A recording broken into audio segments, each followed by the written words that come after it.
అధినేత జగన్మోహన్ రెడ్డి గారి పిలుపు మేరకు రైతు పక్ష పార్టీ మాజీ ముఖ్యమంత్రి వర్యులు జగనన్న పిలుపు మేరకు ఈ రోజు రాష్ట్ర వ్యాప్తంగా అన్నదాతకు అండగా అనే ప్రోగ్రామ్ తో రైతులందరికీ కూడా అండగా నిలబడాలని ఈ రోజు వైఎస్ఆర్సీపీ పార్టీ శ్రేణులు అందరూ కూడా రోడ్డునెక్కి ప్రతి రైతుకు కూడా ఏదైతే చంద్రబాబు నాయుడు గారు హామీలని ఇచ్చినారో అవన్నీ కూడా అమలు చేయాలని డిమాండ్ చేస్తున్నాము.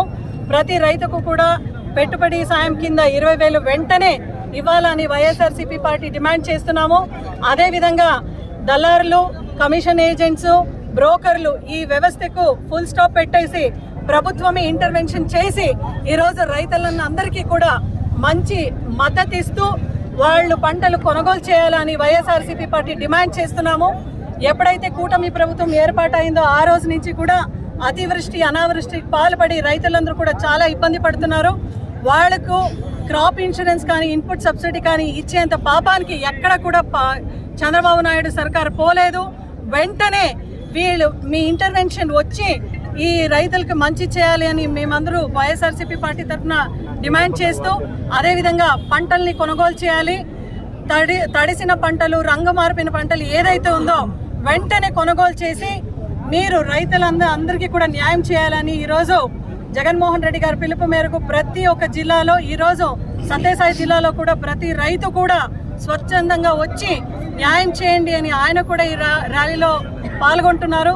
దయచేసి ఇప్పటికైనా కూటమి ప్రభుత్వం కేవలం హామీలు ఇచ్చి మీరు సీఎం పదవిని ఎక్కి కూర్చున్నారు. అది కాకుండా ఈరోజు ఖచ్చితంగా మీరు హామీలు అమలు చేయాలి.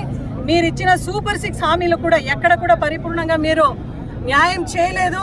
దయచేసి ఈ ఒక జిల్లాలో 2 మంత్రులు ఉన్నా కూడా ఎక్కడ కూడా రైతుల గురించి, రైతు సమస్యల గురించి అసెంబ్లీలో కూడా మాట్లాడిన పాపాన్ని కూడా పోలేదు.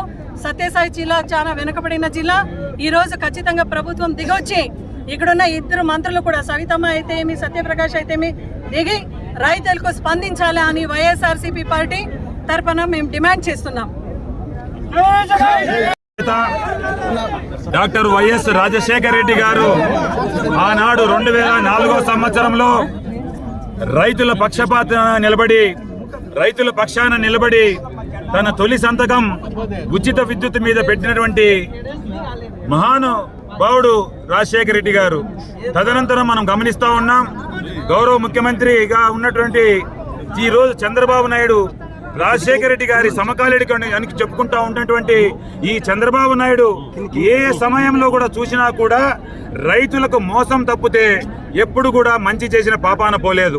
మీరు ఒకటే గమనించండి, 2004 నుంచి 2009 మధ్యకాలంలో ఆ పెద్ద ఆయన రాజశేఖర రెడ్డి గారి సమయంలో ఏ విధంగా అయితే రైతులు సంతోషంగా జీవించారో అదేవిధంగా 2019 నుంచి 2024 వరకు జగన్మోహన్ రెడ్డి గారు అధికారంలో ఉన్నన్ని రోజులు ఈ రాష్ట్రంలో అయితేనేమి, ఈ అనంతపురం జిల్లా అయితేనేమి, సత్యసాయి జిల్లా అయితేనేమి బ్రహ్మాండంగా వర్షాలు పడి పంటలు బ్రహ్మాండంగా పండి గిట్టుబాటు ధర ప్రతి ఒక్క రైతుకు అంది.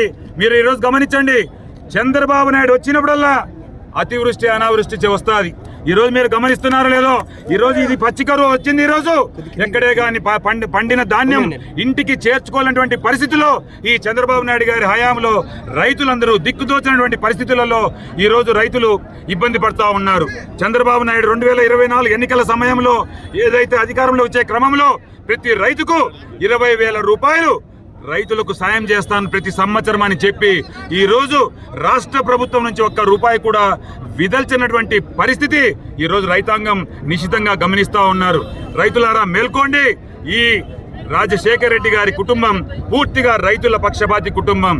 చంద్రబాబు నాయుడు వచ్చినప్పుడల్లా కరువైనా వస్తుంది, లేదంటే అతివృష్టి అయినా వస్తుంది. ఇది మీరు గమనించండి. అతివృష్టి అనావృష్టి కావాలంటే చంద్రబాబు నాయుడు మనం తెచ్చి మన తలను మనమే కొరిపెట్టుకున్నట్లు అయిపోయింది. ఈరోజు రైతాంగం దయచేసి రాబో రోజులు జమిలీ ఎన్నికలు వస్తాయని అందరూ చెప్తూ ఉన్నారు. గమనించండి, జమిలీ ఎన్నికలు వచ్చినా పొద్దు గమనించండి, మళ్ళా ఎన్నికలని రేపొద్దున పార్లమెంట్లో కానీ రాజ్యసభలో కానీ బిల్లులు పాస్ అయిన తక్షణమే ఈ చంద్రబాబు నాయుడు గారు మళ్ళా ప్రేమ కురిపిస్తారు మన మీద. ఆ కపట ప్రేమకు మీరందరూ నష్టపోకూడదు. రాబో రోజుల్లో రాజశేఖర రెడ్డి గారి తనయుడు మళ్ళా జగన్మోహన్ రెడ్డి గారు మళ్ళా ముఖ్యమంత్రి అయితేనే మనకు మంచి రోజులు వస్తాయి, రైతాంగానికి మంచి రోజులు వస్తాయి.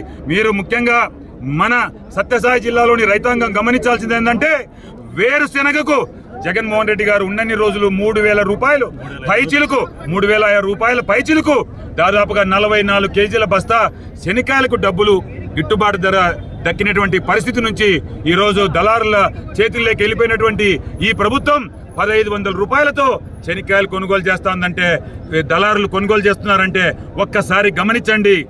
రాజశేఖర రెడ్డి గారి కుటుంబం, జగన్మోహన్ రెడ్డి గారి నాయకత్వంలో ఈ రాష్ట్రంలో మళ్ళా వైఎస్ఆర్ కాంగ్రెస్ పార్టీ అధికారంలోకి రాబోతుంది. ఖచ్చితంగా జగనన్న ముఖ్యమంత్రి అయితేనే మనకందరికీ మళ్ళా గిట్టుబాటు ధర దక్కుతాయి, రైతాంగానికి మంచి వర్షాలు పడతాయి, మంచి రోజులు వస్తాయి. ఈ చంద్రబాబు నాయుడు గారు ఓట్లు వేసుకునేంత వరకు ఓడమల్లన్న అంటాడు. ఆ ఎన్నికల సమయం అయిపోయిన తర్వాత నీతో నాకేం పొంది, నాతో నీకేం పొందింది అని అంటాడు. కాబట్టి ప్రజలందరూ దగ్గరగా గమనించాలి. చంద్రబాబు నాయుడు యొక్క కుటిల రాజకీయాన్ని గమనించి వచ్చే రోజుల్లో వైఎస్ఆర్ కాంగ్రెస్ పార్టీ చేపడుతున్నటువంటి ఈ యొక్క రైతుల పక్షపాతం నిలబడి చేస్తున్నటువంటి మీరు ఇస్తున్నటువంటి ఈ మద్దతుకు అందరికీ ప్రతి ఒక్కరికి ధన్యవాదాలు తెలియజేసుకుంటూ ఈ కార్యక్రమంలో చురుగ్గా పాల్గొన్నటువంటి ప్రతి ఒక్కరికి మరొకసారి పేరు పేరున ధన్యవాదాలు తెలియజేసుకుంటా ఉన్నాను.